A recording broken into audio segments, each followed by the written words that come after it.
हिंदुस्तान को रिप्रेजेंट करने के लिए ग्लोबल डेलीगेशन में मनीष तिवारी भी जाएंगे, उनसे बात करेंगे। सर, इस पे अगर आप पहले बताएं कि बहुत कांग्रेस की तरफ से कई लोग ही सिर्फ जा रहे हैं, बहुत ही गिने चुने लोग, आप उनमें से एक हैं, आपको डायरेक्टली गवर्नमेंट की तरफ से ही अप्रोच किया गया। इस पे अगर आप बताएं कि कितना इम्पोर्टेंट लग रहा है कि पॉलिटिकल पार्टीज़ यूनाइट होकर जो देश को रिप्रेजेंट करने के लिए पूरे दुनिया में जा रही है, और पाकिस्तान के खिलाफ, पाकिस्तान का जो रवैया है उसके खिलाफ ये डेलीगेशन जो जा रहा है, इस पर आपकी प्रतिक्रिया क्या है? देखिए, आज मैं कलकत्ता आया था, यहाँ पे एक जियो पॉलिटिक्स के ऊपर जो कॉन्फ्रेंस है उसका कीनोट एड्रेस देने के लिए। बुनियादी बात यह है कि पिछले 45 साल से पाकिस्तान भारत के खिलाफ आतंकवाद को प्रोत्साहित करता रहा है। जो आतंकवाद का सारा ताना बाना है, उनको ट्रेन करना, उनको रिसोर्स करना, उनको हथियार देना, वो सारा जो पाकिस्तान की डीप स्टेट है वो करती रही है। और इसलिए पूरी दुनिया को भारत की तरफ से एक सांझे ढंग से ये बताना बहुत ज़रूरी है कि पाकिस्तान दक्षिण एशिया में अस्थिरता फैला रहा है, जिसका परिणाम सिर्फ दक्षिण एशिया पे नहीं होगा, ये पूरी दुनिया पे इसका असर पड़ेगा।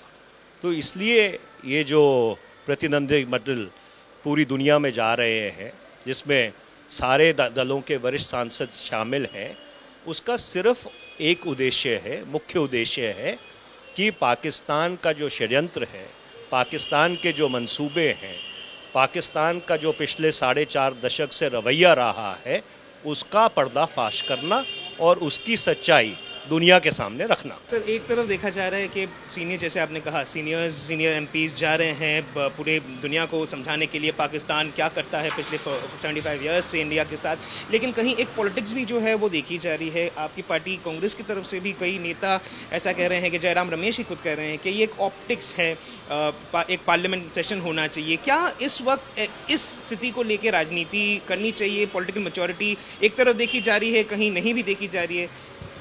देखिए, मैं इसमें नहीं पढ़ना चाहता। मेरे सामने उद्देश्य साफ है। मैं खुद आतंकवाद का भुक्तभोगी रहा हूँ। मेरे पिताजी की शहादत 3 अप्रैल 1984 को आतंकवादियों ने चंडीगढ़ में की थी, तो इसलिए मैं आतंकवाद की पीड़ा जानता हूँ। जो उन परिवारों के साथ हुआ 22 अप्रैल 2025 को पहलगाम की उस वादी में, बैसरान में, उन परिवारों की जो पीड़ा है वो मेरी मानसिकता में पूरी तरह से दर्ज है, और इसलिए इसका अंत करना बहुत ज़रूरी है। तो जब बड़े उद्देश्य सामने हों तो छोटी बातों में नहीं पड़ना चाहिए। आखिरी सवाल आपसे सर, क्या आपको लगता है, आप वेटरन हो, क्या आपको लगता है ये ऐसे जो डेलीगेशंस हैं इंडिया को रिप्रेजेंट कर रहे हैं, दुनिया के हर एक देश में जा रहे हैं, इससे आखिर में कोई फ़ायदा होगा? क्या इंटरनेशनली पाकिस्तान को टेररिज्म के मुद्दे पे कन्फ्रंट जो है वो किया जा सकता है इंटरनेशनली?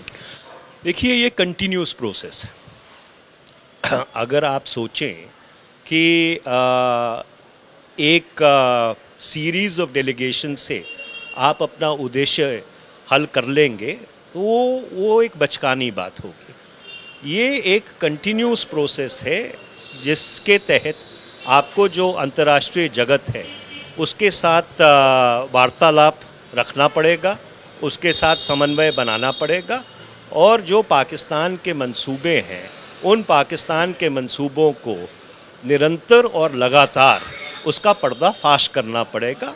और भारत आज से नहीं, पिछले 4 दशकों से ये काम करता रहा है। मुझे याद है जब मैं अंतर्राष्ट्रीय छात्र संघ का, इंटरनेशनल यूनियन ऑफ स्टूडेंट्स का अध्यक्ष था, उस समय आपके United Nations human rights commission में 1993 की मैं बात कर रहा हूँ, भारत का एक सर्वदलीय प्रतिनिधिमंडल पाकिस्तान के जो मंसूबे हैं उनका पर्दाफाश करने के लिए आया था।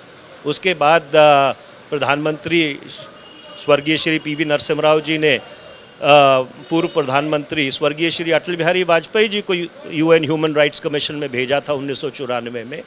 2008 के बाद डॉक्टर मनमोहन सिंह ने भी ऐसे ही प्रतिनिधिमंडल पूरी दुनिया में भेजे थे। तो ये एक कंटिन्यूअस प्रोसेस है और इस कंटिन्यूअस प्रोसेस के साथ इंगेज रहना, इसको बहुत डिलिजेंटली फॉलो करना, ये हमारे लिए एक राष्ट्रीय प्रायोरिटी होनी चाहिए, एक राष्ट्रीय प्राथमिकता होनी चाहिए। आप इतने एलोक्वेंट स्पीकर हैं, आप पहले भी आपने बहुत सारे इंटरनेशनल बॉडीज़ में इंडिया को रिप्रेजेंट किया है, बहुत टाइम से आप पार्लियामेंट में भी है, कहीं आपको नहीं लगता कि कांग्रेस ने जो लिस्ट भेजा था उसमें आपका नाम होना चाहिए? देखिए, ऐसा है, मैं इस चीज़ में नहीं पढ़ना चाहता। मेरे लिए बुनियादी लक्ष्य ये है कि ये जो पाकिस्तान का आतंकवाद का ताना बाना है, इसका जो असली और घिनौना चेहरा है वो दुनिया के सामने रखना। उनसे बात करने के लिए बहुत बहुत धन्यवाद। मनीष तिवारी वो भी जाएंगे इंडिया के इन डेलीगेशंस में और पूरी दुनिया को वो पाकिस्तान का असली चेहरा जो है वो सामने निकाल के दिखाना चाहते हैं। और उनको जब पूछा गया कि क्या उनको नहीं लगता कि उनका नाम कांग्रेस की तरफ से जाना चाहिए था, उन्होंने कहा इन चीज़ों पे वो बात नहीं करना चाहते, लेकिन क्योंकि वो खुद एक विक्टिम है टेररिज्म के, इसीलिए उनके लिए बहुत ही प्राइमरी बनता है कि वो जाए और पूरे दुनिया को पाकिस्तान की इन सच्चाइयों के बारे में पूरी दुनिया को बताएं। कैमरा पर्सन औरगो के साथ सूर्याग्नि रॉय, आज तक कोलकाता।